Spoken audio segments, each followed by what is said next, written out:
Hello guys, and welcome to my channel once again. Today my 2002 Honda Accord has an SRS light, which I'm trying to figure out what the problem might be, and I want you to stay with me and we'll try and diagnose the problem and see if possibly we can fix it. So stay tuned. Now with the engine off, I would have to try and locate my OBD scan slot, which is underneath the wheel, the driver's steering wheel. So down here is mine, and I'm going to pull it out so we can see. So I have it off my hook, and look at this. So if you look at it, you see there are holes in there which I number. Let me get you a good shot. Which I number as 1, 2, 3, 4, 5, 6, 7, 8, 9, 10, 11, 12, 13, 14, 15, 16. So we are going to go to the back. What we're going to do is we're going to try and connect number 5, which is 1, 2, 3, 4, 5. We'll jump number 5 and number 9 together. I'll try and use this wire I have here, and if you turn the back of it, you can see. So this is number 1 up here. Once I turn it, it's number 1 here. 1, 2, 3, 4, 5. So the brown wire, I think it's brown and black, that's number 5, and number 9 is down there.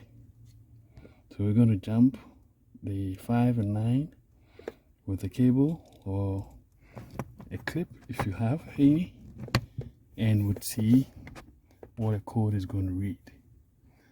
So I have my wire going into my number 5, 3, 4, 5, which is this one. And then I connect the other side of it to my number 9, which is this one.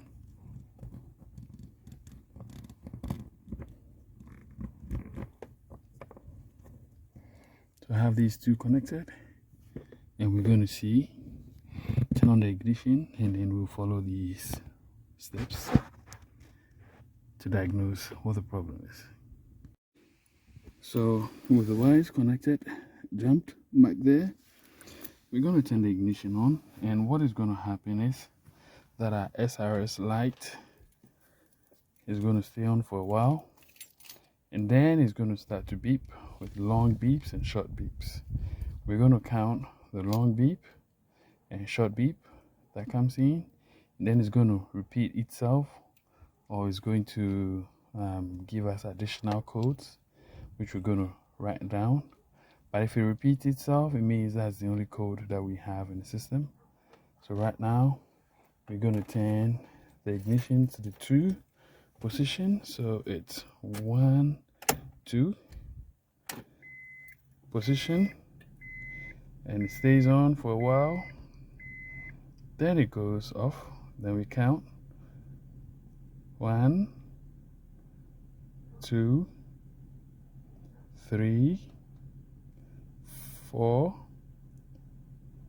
5, 6, 7, 8, 9,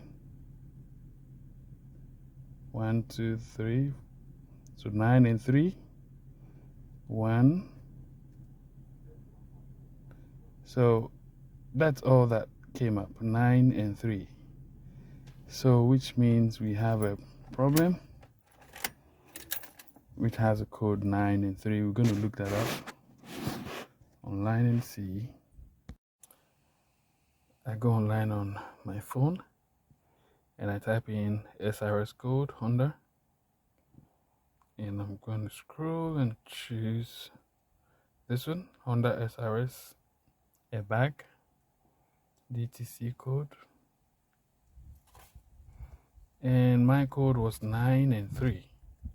So I'm going to look out for 9 and 3. 9 and 3. Okay, let me check. Alright, I see a 9 and 3 code here. It says faulty driver seat belt buckle switch. So I know it's my driver side buckle switch. So we're going to look at it and see what we can do. So looking at the driver side buckle switch, you can see things have some food particles that might have gone into it, messed it up. So we're going to open one side of it and see what we can do. Now, without getting the seat out, I'm going to use a flat screwdriver to pry this cover open from the bottom and try and get it out.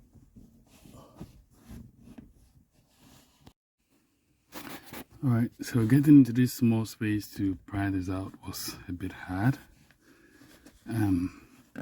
If you can't, then it would be better you take the seat out, but that'll be too much work. So just try your best, take your time.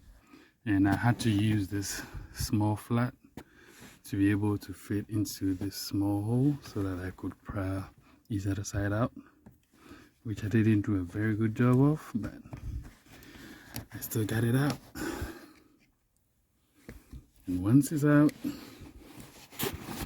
you can look in here and see that is the switch there. Let me try and get you a clear look. So this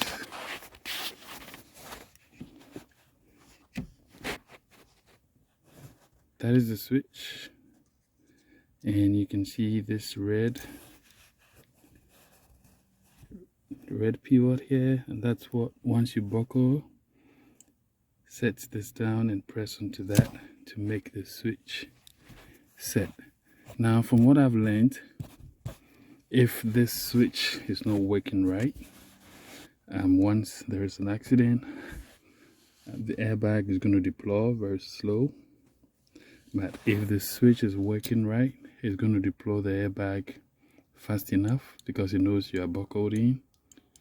So we got to try and get this clean of all the dirt and debris, and we move on from there. We reset the code once we think it's right, and we see the code comes back on. If it does, it means we've not cleaned it right. So before I try to clean this, I don't want to mess up my seat. I get this, try and put a rag in here just to keep the seat clean from whatever I'm coming to use to clean it up. So I got in hand my part cleaner. You can use WD-40 if you want. I'm going to use that, spray into the switch and get all the dirt out. But before I do that, I'm going to get a brush, and with the aid of the brush, I'll try and do a better cleaning of that area before I start to spray. And I got here a toothbrush. I'm going to try to clean a little bit of the trash off that area before I go ahead and spray it with a cleaner. So main target would be the pivot on top of the red switch you see there, because that pivot is the main switch itself. So I get a good soak of my part cleaner in there.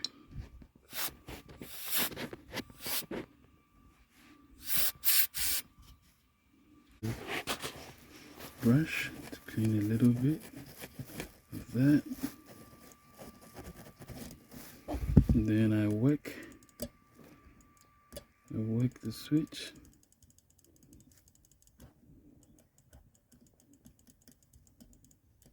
So once your belt goes in, this is what happens. Once your belt goes in, it pushes that down, which then put on the switch to let it know that you're buckled up. And once you take it out, it comes out. So we'll have to try our best and get that worked out. And I think mostly once you hear that clicking, it means you're pretty much good.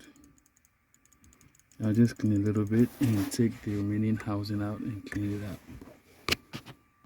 I'm gonna try and clean a little more with my blaster, and possibly I'll just try the WD-40 also and see, but I think any of them should work fine. Just one type should work fine. So I get my raster in there, just clean all rust settlements in there. I might just brush it off to get this spooky clean.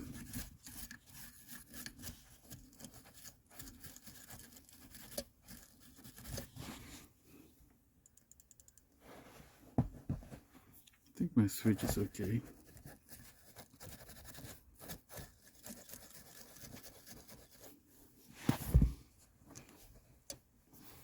I'm just trying to clean off with GWD. Just finish up with it.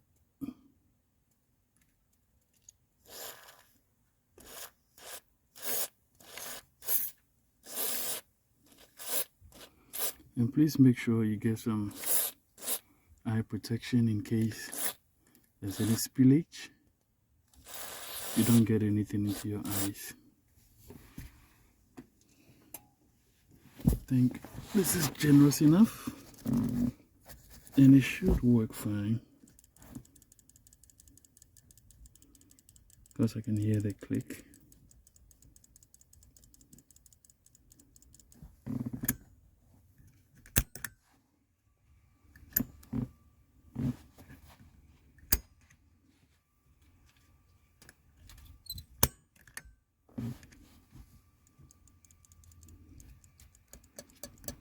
Alright, I'm satisfied with how clean I got it.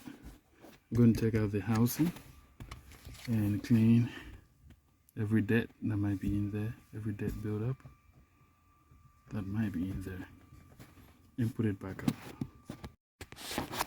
So to get it out, you can just lift it backwards, push it up, and pretty much pull it out. I'm going to try and clean all the trash that is in there, built up, and we'll put it back in. Now we got everything cleaned up and put back together. You can see where I had to force it a little bit. See if you can get it out with seating. Let's try and take the seat out and do that. But that is a long process, so it's your call to make. So now we're going to reset. We're going to reset the SRS on the car. Now to reset the SRS, we'll need access to cables underneath, not just the OBD, but there are some cables underneath that, which is going to be a bit hard to look at from underneath here. So we're going to take out some of the housing to grant us access just so that you guys can see what I'm doing. So first I'm going to take out this fuse plug or cover out, and then I'm going to take this screw out and this screw out, and I'm going to just remove the whole cover up here. So I just take a star and loosen this up.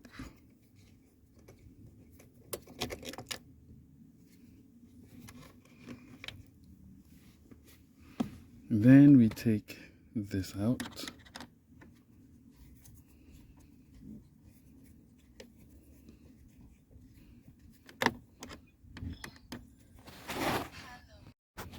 Now that I have this and that out, you can try and pull on this. There is a clip right in there that you have to pull onto to get it out. So just hold it and snug it out hard just to get that clip to disconnect. And just take it all out,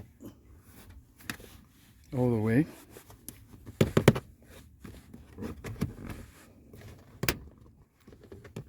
And that will give you enough access to what we want to look at. Now once you get these sections out, don't forget there's one more screw down in here, so you need to pull this out, and once you pull it out you can get access to the screw that goes in that hole. I already took it out. It goes in that hole. You take that out, then you can snap the bottom portion out and take this out. So without pulling this out, you're going to break this portion of yours. So try to take it out. And now we got the housing out, so we can clearly see the wiring down there. So if you look at this gray box, you see this big yellow connector and the small one up there. That one is the one of interest to us, so we're going to disconnect that small one, and that is what we're going to use to reset the system. So I'll just press it down and unplug it from that slot. I think it's just a housing that is holding it. It's not really connected to anything in there. So this is the wire or the slot where we're going to do a resetting. So we're going to connect the jumper cable in here, and after we have the jumper in, we're going to turn the key to run and watch the SRS light. Once the light goes off, we unplug. Once the light goes off, we unplug the jumper.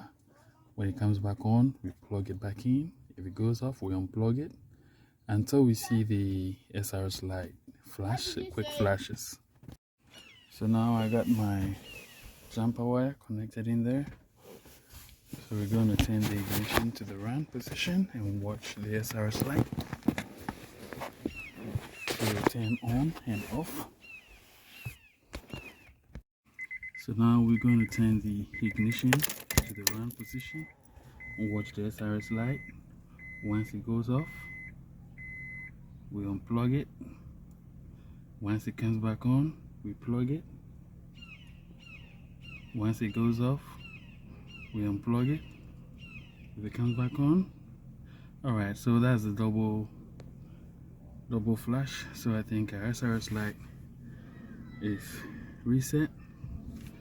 So now we can connect everything back, start up the vehicle and see if the SRS light comes back on, or we can jump start the OBD, put the jumper cable on the OBD and see if we're going to read any trouble code again.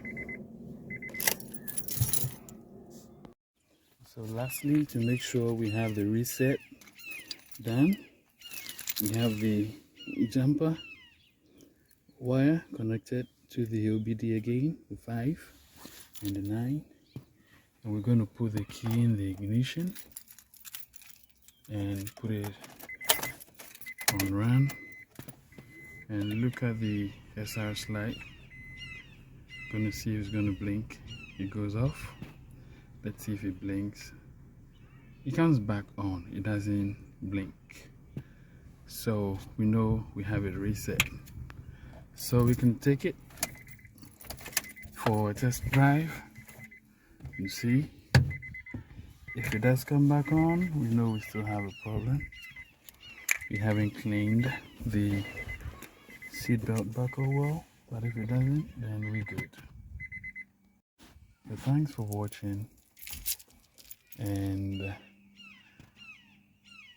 subscribe and share, and we'll see you in other videos. Thank you guys.